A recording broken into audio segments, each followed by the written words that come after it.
compatível ao imperialismo ocidental? Não, não é, porque são forças políticas muito primitivas, né? Elas não...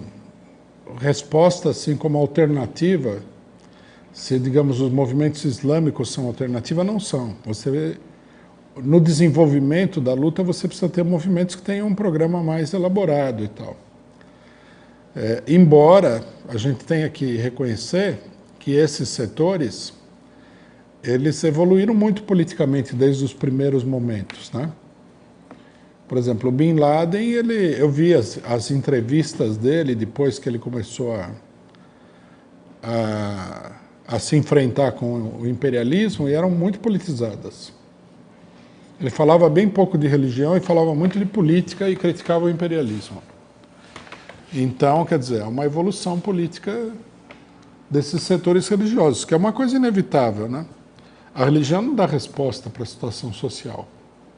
Ela pode ser uma bandeira sob a qual determinados setores se agrupem aí para travar uma luta.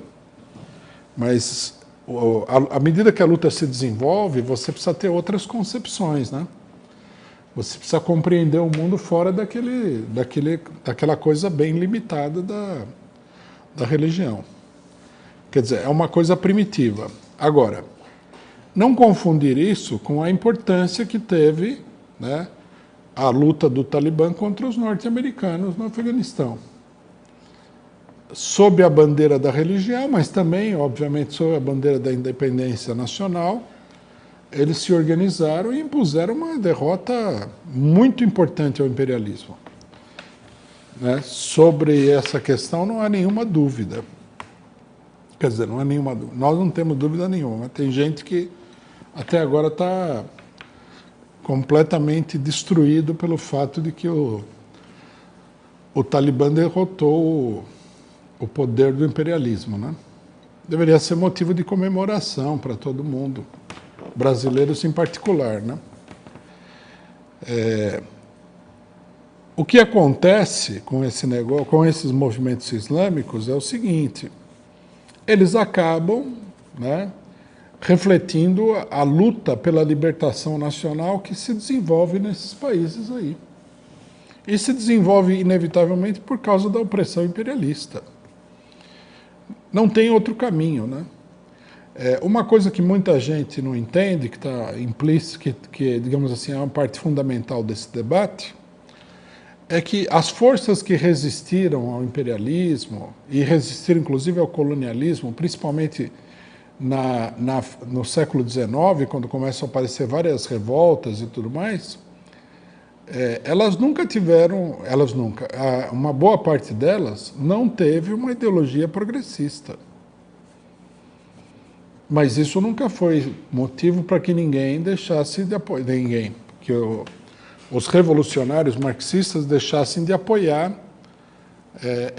esses movimentos contra o imperialismo, né? Por exemplo, as pessoas que debatem esse problema não sabem, por exemplo, que tanto Lenin como Trotsky escreveram apontando a enorme importância da rebelião dos irlandeses contra o Império Britânico, né? Mas também as pessoas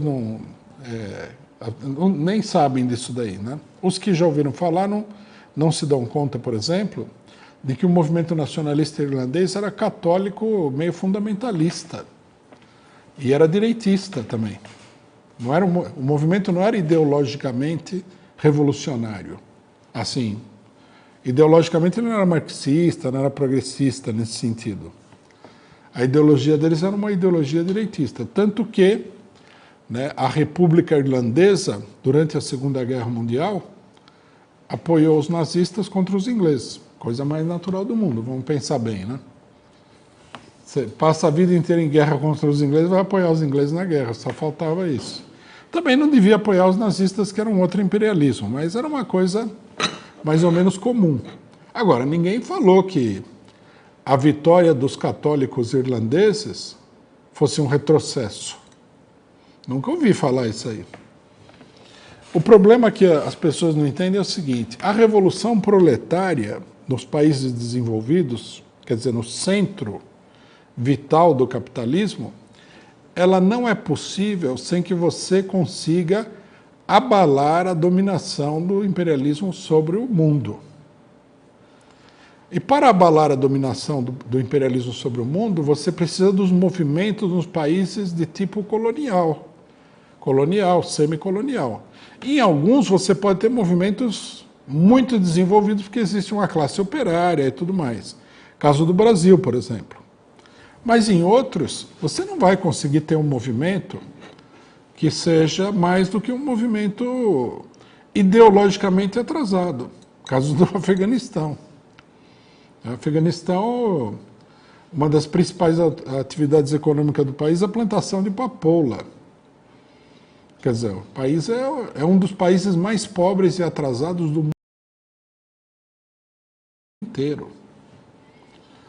Não tem praticamente economia industrial, né, exceto nas grandes cidades.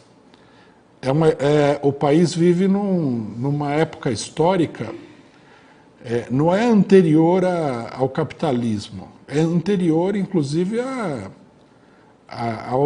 aos impérios da antiguidade. É um país cuja organização social é tribal. Né? Isso daí é, por exemplo, assim como os bárbaros que destruíram o Império Romano, eles tinham esse tipo de organização social. Se você pegar aí um Gengis Khan e tal, e outros, né, eles tinham uma organização de tipo tribal. A organização não era como da Roma Antiga, mais moderna, escravagista, por exemplo. Uma organização muito primitiva. Então, se nós queremos a Revolução Socialista, nós queremos que todo o atraso mundial aí se levante contra o imperialismo em todos os lugares. Porque se a gente for achar que o imperialismo é civilizado e desenvolvido e os outros são atrasados, então nós vamos ficar a favor do imperialismo. O que a gente vai fazer? Exceto pelo fato de que uma análise um pouquinho mais detida do assunto vai nos mostrar que o imperialismo não é nem um pouquinho civilizado, né?